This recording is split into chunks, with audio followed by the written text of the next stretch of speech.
está sendo gravada. E vamos para o que interessa. Vamos para o fechamento da unidade, falando do poder das organizações. Para isso, vamos passar isso aqui, porque não é interessante, não é interessante. Vamos direto ao ponto.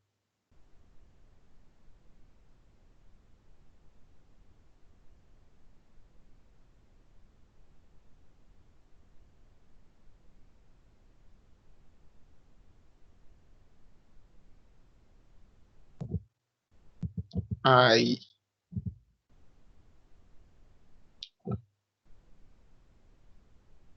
Vai lá, Fran.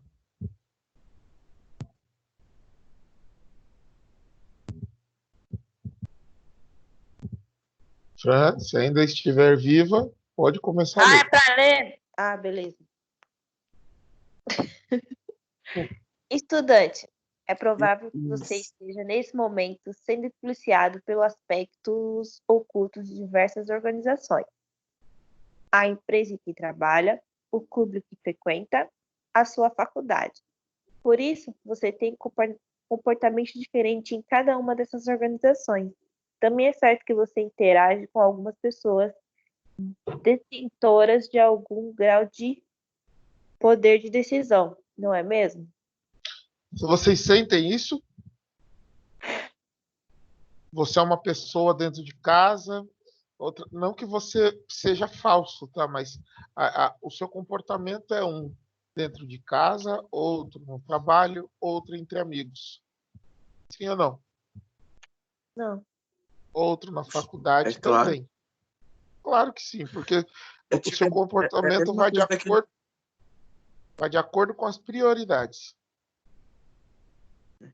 É a mesma coisa daquele negócio de fala, né? Uma fala diferente com cada pessoa.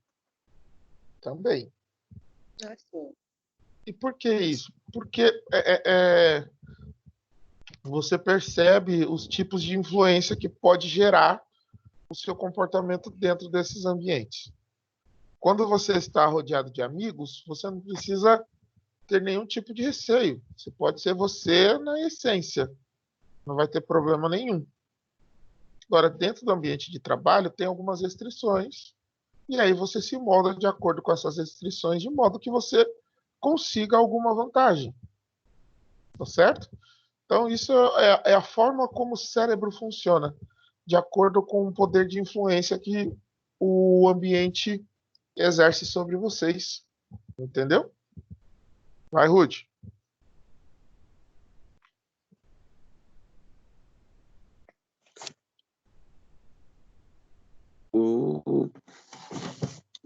Vamos então ver esses aspectos dentro da organização por meio do conteúdo de mais uma sessão das teorias da administração, segundo Bott. Todos em uma empresa devem trabalhar juntos em um benefício mútuo, principalmente se há missões que prevê o melhor para os stakeholders e para a sociedade. Fazer com que essas pessoas trabalhem unidas eficientemente e estaticamente, e ao mesmo tempo coordenar as qualificações de indivíduos diferentes, é um grande desafio. É muito importante que as pessoas mantenham um bom relacionamento, pois dele depende o correto funcionamento da empresa, e ele pode exercer um papel decisivo na ética da organização. Eu percebo. O que ele está falando aqui é entender cada indivíduo para ter o argumento ou o artifício correto na hora de influenciá-los. Porque o líder ele precisa influenciar, ele tem que ter essa capacidade de influência sobre os liderados. Influência, não temeridade. Tá certo?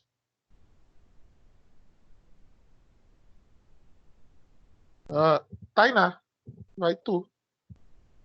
Tá bom.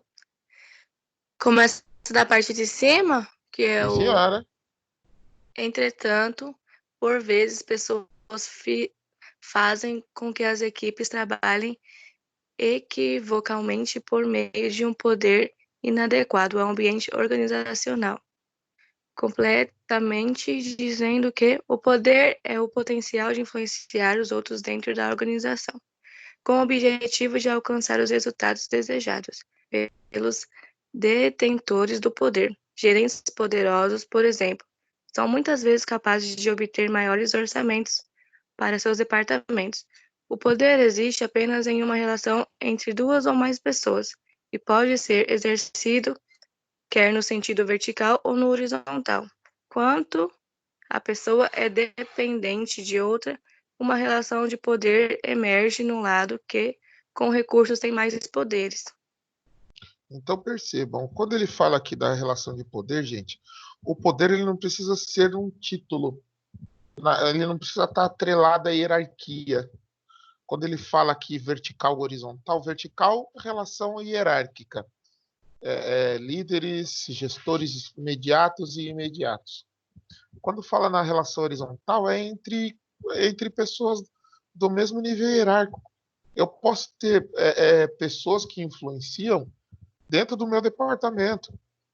E são aquelas pessoas que já têm pré-programado as habilidades de liderança. Por isso que surgiram no mundo os sindicatos, pessoas que passaram a liderar os grupos informais, as famosas panelas. Por quê? Porque pessoas apresentaram habilidades de influenciar as outras e com isso eles ganharam força, tá certo? Dúvidas? Não. Não. Que bom. Peraí, gente. Tem alguém? Olha, Jaiane. Pronto. Já vai entrar e já vai ler. Ó, que beleza. Bom dia, Jaiane. Bom dia. Tudo bem? Tudo bem, vocês? Bem também. Já pode ler, que é sua vez. Eita lasqueira. Posso Deixa ele começar? tirar. À vontade. Você pode observar que o poder é um exercício intencional e somente acontece se houver dois lados, de forma que um dos lados seja dependente do outro, havendo uma exclusividade do lado que detém os recursos. Nas empresas, o poder é determinado em razão do quanto as ações das pessoas são importantes para as estratégias organizacionais. Quanto mais potencial tem para contribuir com os objetivos da empresa, maior é o grau de poder que a pessoa recebe no desempenho de suas funções. Então percebam, gente, essas pessoas que têm influência sobre as outras, geralmente elas já são mapeadas dentro da organização pelos gestores. Justamente para quê?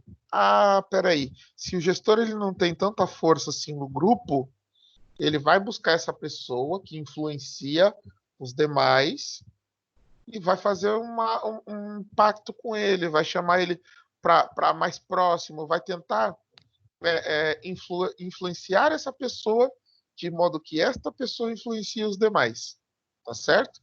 Isso é a relação de poder. Se eu não posso com eles, gente, complemente a frase. Se junte-se a ele. Exato. Unam-se a eles. Bom, quem foi que leu antes da Jaiane? A Fran? Agora eu. Então vai. Por isso, a autoridade nem sempre está associada ao poder.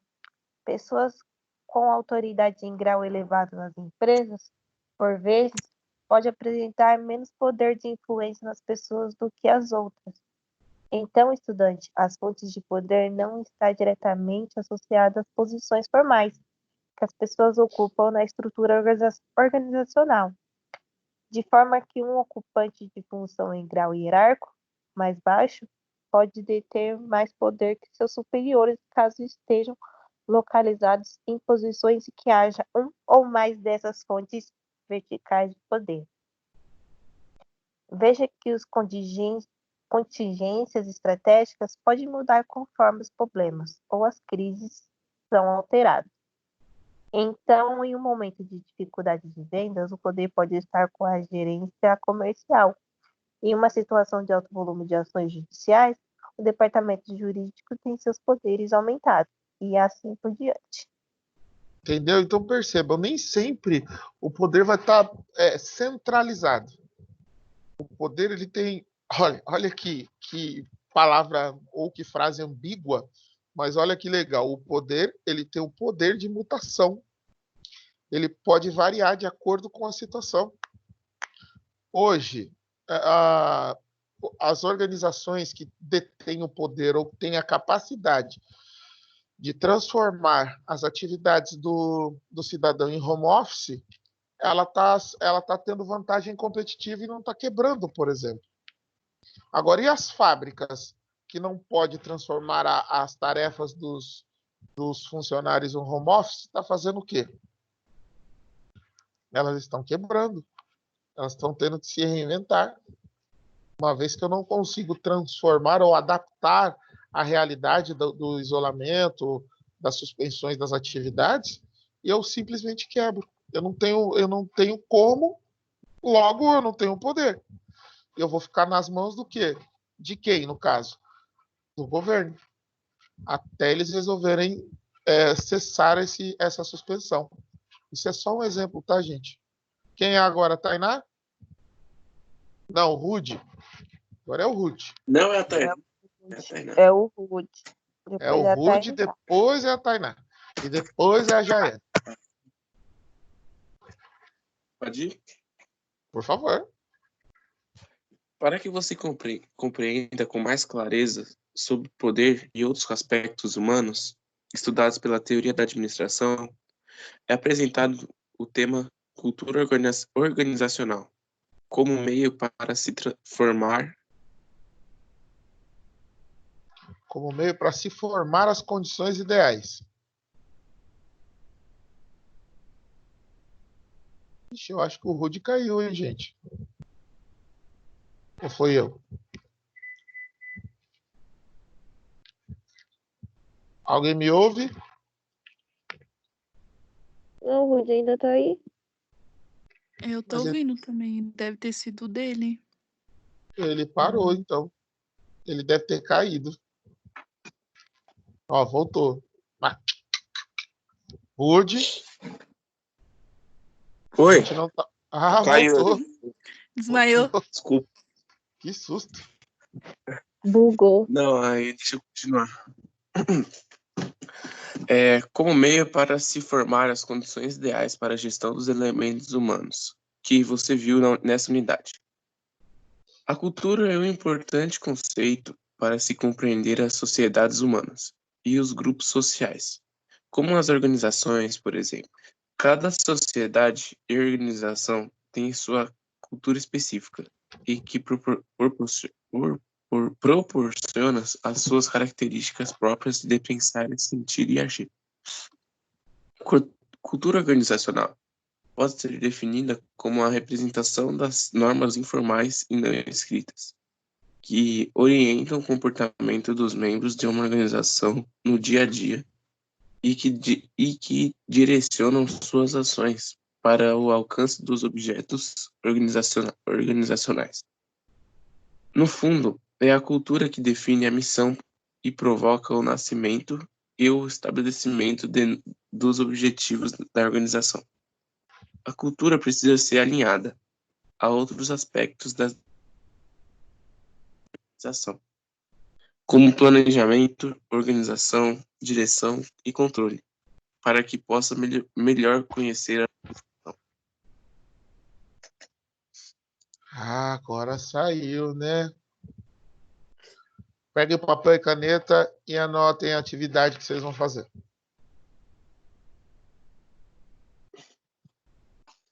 Peraí, muita calma. Tô calminho. Tô calminho feito um grelo. Mamãe não vai sair não, cachorro. Fica quieta, pode latir que eu latir.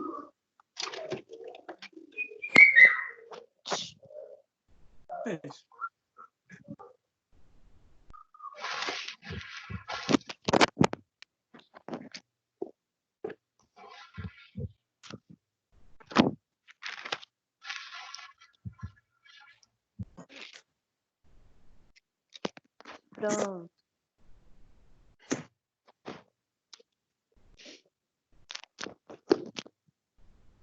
Podemos? Uhum. Sim.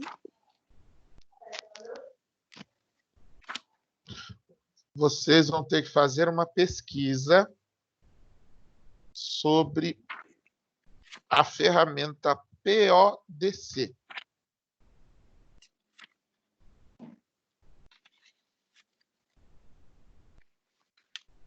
PODC, planejamento, organização, direção e controle.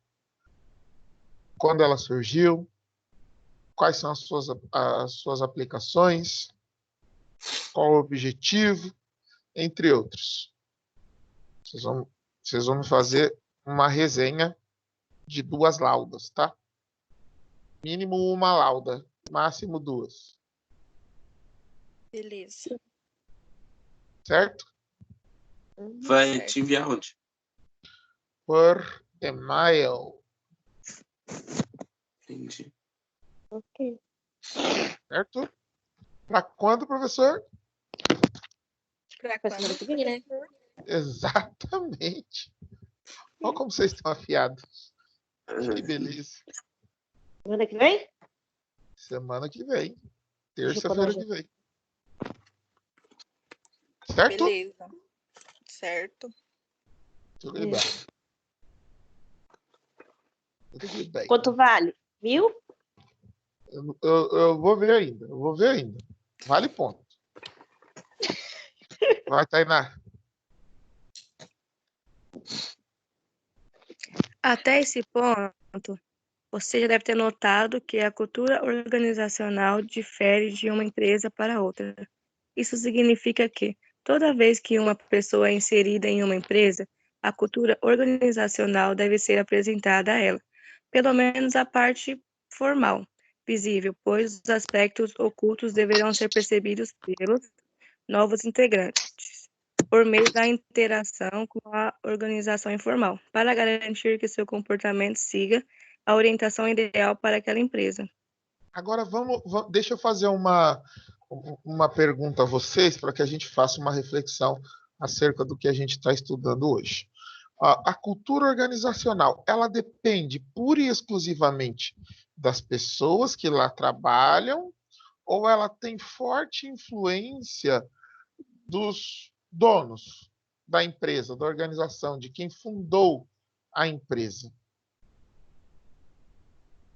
Penso que das pessoas que trabalham lá. Muito bem, Jaiane. Já saiu de cima do muro. Quem mais? Ah, meu. Qual foi a pergunta? A cultura organizacional, ela está atrelada em quais aspectos? Ela está atrelada mais às pessoas que lá trabalham ou ela tem forte influência das pessoas que fundaram a empresa? Das Eu pessoas que acho, trabalham? Mais uma que falou que as pessoas que trabalham, você, Ruth. eu acho que é o contrário. Você acha que tem forte influência das pessoas que fundaram a empresa? É porque, tipo, aí quando fala disso, tá falando do ambiente também, não tá? Uhum. E, tipo, se é um ambiente, entre aspas, aconchegante, né? Você tende a não ficar estressado, nem nada. E consequentemente, você rende mais. Interessante E, visão. entre outros, né? Tainá, falta só você. Eu acho que das pessoas da empresa. Então, por 3-1, pessoas da empresa foi soberana aqui. Mas, na verdade, gente, a cultura organizacional ela é gerada através da raiz do dono, da pessoa que abriu a empresa. Porque ali ela está levantando ou ela está realizando o sonho, está concretizando o sonho dela, da maneira que ela sempre sonhou, através do quê? Missão, visão e valores. A cultura organizacional ela vai estar atrelada intimamente a essas questões. Por exemplo, se eu trabalho numa empresa que tem origem alemã, quais são as raízes da cultura organizacional que o dono vai trazer como herança para a gente? Disciplina, clareza nas informações e um certo ar de frieza nas relações interpessoais, porque é assim que os alemães são, os europeus são assim. Nós somos uma cultura que nós somos hospitaleiros. Então, se a empresa for 100% brasileira, ela vai dar a sensação de pertencimento para o funcionário muito mais rápido do que as outras organizações de cunho multinacionais, de origens, por exemplo, europeias, asiáticas ou norte-americanas. Deu para entender, gente? Sim, entendi agora. Então, percebam, a cultura organizacional ela vai estar muito atrelado aos valores e princípios que os donos da empresa levou para lá. É muito simples. Percebam. Quem já trabalhou em mais de um lugar aqui? Eu trabalhei. Vamos lá, Jair. Qual foi o seu primeiro emprego? Eu trabalhei numa empresa chamada Matec. É aqui, Itapecerica mesmo. Era um estágio, na verdade, que eu fiz quando eu tinha 16 anos. Foi meu primeiro emprego. Era empresa do quê? Então, eles trabalhavam com gerenciamento da informação, né? Tipo, tinha papelada, arquivo morto, essas coisas, e eles tinham que ter todo cuidado para digitalizar, Então, para poder arquivar ele de uma maneira diferente, né? outsourcing de armazenamento, certo? Isso. Então, e depois você passou a trabalhar onde? Depois eu trabalhei na Starbucks. E aí agora Com você 18 está... anos. E agora Não, você... depois eu trabalhei no shopping. Fiquei 1 ano e 8 meses no shopping, no restaurante de comida japonesa. E agora eu tô trabalhando na igreja. Viu? Não faz muito tempo, então, que você trabalhou no gerenciamento de documentos. Então, perceba, nessa trajetória deu o quê? 6 anos do gerenciamento de documentos até o presente momento ou não? Deu um pouco mais. 9. Eu tenho 24. Comecei com Então, 16. perceba, em 9 anos, perceba o quanto que você percorreu da sua jornada e me diga, a cultura organizacional de um é igual à cultura organizacional de outro? Não, é totalmente diferente mesmo. Perceba, então, que vai muito, a cultura organizacional vai muito daquilo que o próprio dono trouxe como valor e princípio. Tá certo? Uhum. E é perfeitamente observável essas questões. E você tem como balancear e comparar uma com a outra, tá certo? Sim. Vamos lá. E a Fran caiu. Nos defasamos agora. Vamos lá. Quem leu? Quem leu da última vez? A Tainá, agora é eu. Então vai, já. Para que as pessoas se envolvam e se sintam motivadas, é necessário que o clima organizacional esteja favorável para se buscar os resultados organizacionais. Então, é necessário monitorar como está o clima organizacional a tempo de fazer ajustes e garantir que as pessoas estejam motivadas e envolvidas com os resultados organizacionais.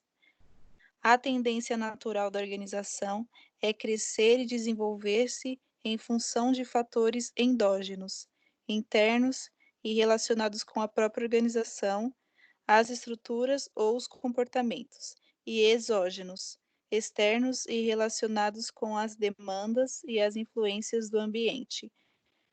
O desenvolvimento é um processo lento e gradativo que conduz à realização das potencialidades da organização. Então percebam, gente, que até aqui. Deixa eu tirar aqui. Que ele tá Aí, pronto. Percebam que até o processo de cultura organizacional, ele leva tempo. Ele leva tempo que a pessoa ela precisa entrar, ela precisa conhecer como que é essa cultura, ela precisa ter um tempo de adaptabilidade. A pessoa também pode não se adaptar à cultura da empresa. E se ela não se adaptar à cultura da empresa, há uma forte tendência a ela pedir demissão ou procurar outras fontes. Então, tem toda essa situação que a gente precisa levar em consideração. Quem lê agora? Quem lê agora? Acho que é a Fran, né? Ainda bem que ela voltou. Sua vez, Fran. A Bem net na hora. caiu. Essa net é terrível, né? Foda. Olha a boca suja, menina. Tá gravado. Foi mal. Bicho, é foda. Vamos lá, Fran. Pode ir. Os pressupostos básicos do DO, desenvolvimento organizacional, envolve constante e rápida mutação do ambiente, necessidade contínua de adaptação, interação entre indivíduos e organização, planejamento da mudança organizacional, necessidade de participação e comprometimento. A maioria da eficácia organizacional é do bem-estar da organização, variedades de modelos e estratégias de DO. Esse significa isso no caso da resposta às mudanças. Os objetivos mais comuns de um programa de DO envolvem 1. Criação de senso de identidade das pessoas em relação à organização, por meio da motivação e do comprometimento. Do compartilhamento de objetos comuns e do aumento de lealdade. 2. Desenvolvimento do espírito de equipe por meio da integração e da interação das pessoas. 3. Aprimoramento da percepção comum sobre o ambiente externo a fim de facilitar a adaptação de toda a organização. Percebam que esses 3 objetivos, gente, na verdade são 14 objetivos, mas esses 3 são os mais fortes, que é criar o senso de pertencimento das pessoas em relação à organização, desenvolvimento do espírito de equipe, ou seja, a pessoa entender que ela pode muito bem trabalhar em equipe, e o aprimoramento da percepção comum sobre o ambiente externo, a fim de facilitar as adaptações. Ou seja, ela precisa se sentir confortável, se sentir pertencente e desenvolver junto com os colegas. Porque essa é a ideia principal da empresa, não é? É desenvolver a pessoa de modo que ela desenvolva mais, produza mais e gere mais riqueza para a organização. Tá certo?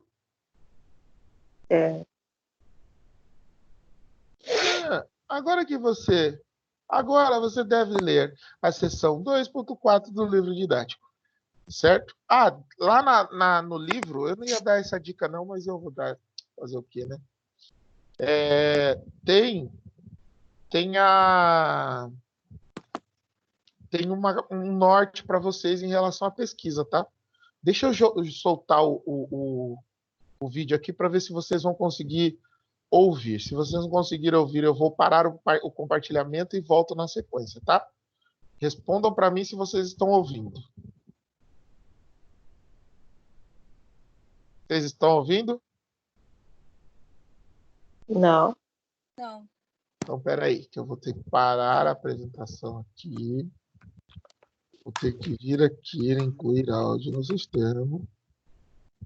Agora vocês vão ouvir. Ah, sim, vão. Quer ver? Quer ver? Quer ver? E agora? Sim. Então, vamos assistir esse videozinho que ele é bem bacana.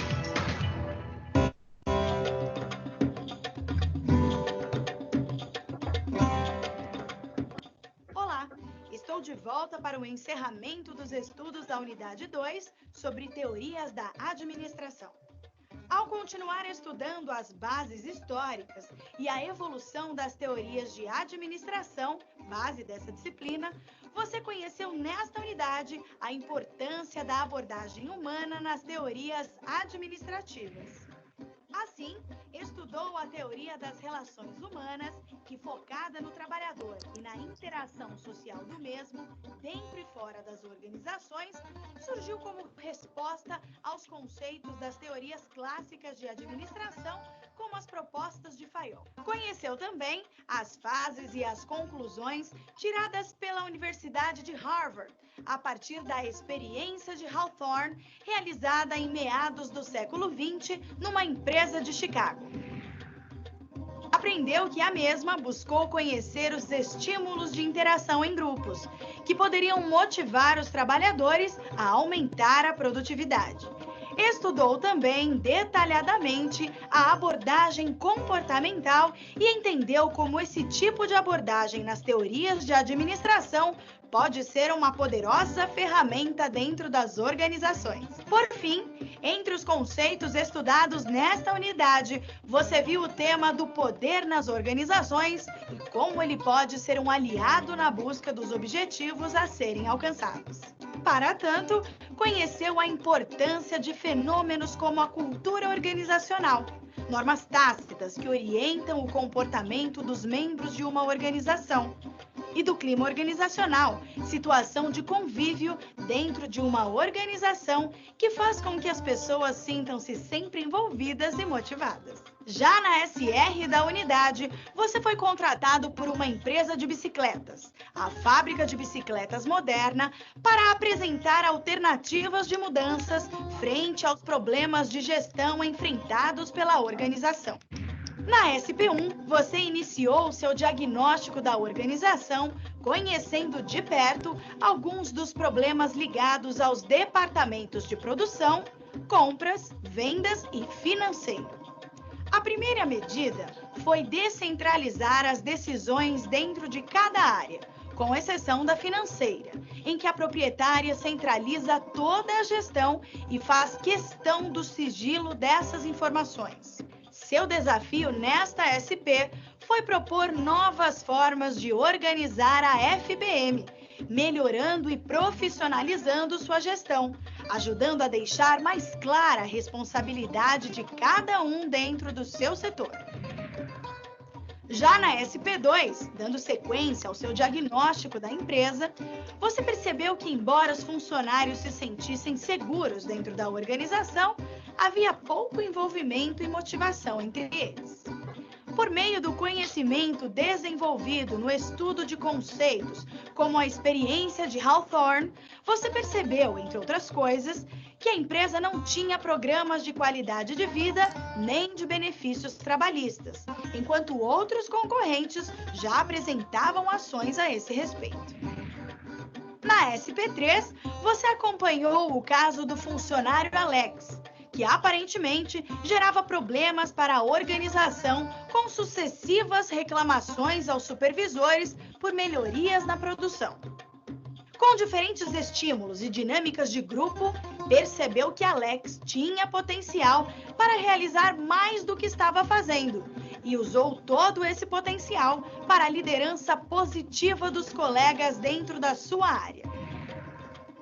Finalmente, na SP4, você detectou em seu diagnóstico que Rui, um dos novos gerentes contratados, abusava do seu poder junto aos subordinados. Tal atitude estava atrapalhando o clima organizacional da FBM.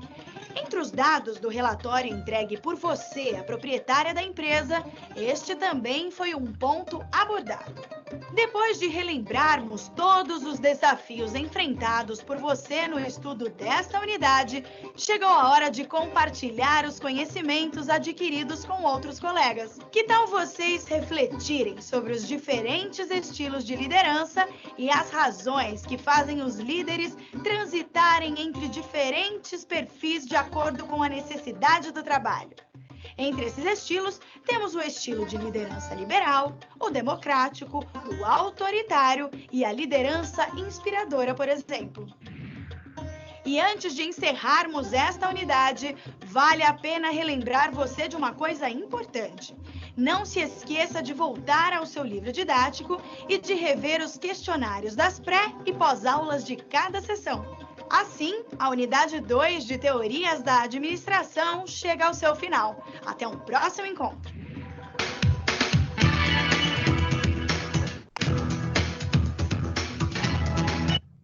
Que bonitinho, né, gente? Achei fofo. Achei que vocês já tinham ido até embora. Meu Deus. Fofo. Deixa eu fazer um. Pronto. Peraí. Gente, chegou aquela hora bonita. Vamos liberar as câmeras? Vamos? Hora de dar tchau, professor? Não, agora é a hora de tirar as dúvidas e depois pegar o take. Nosso take semanal.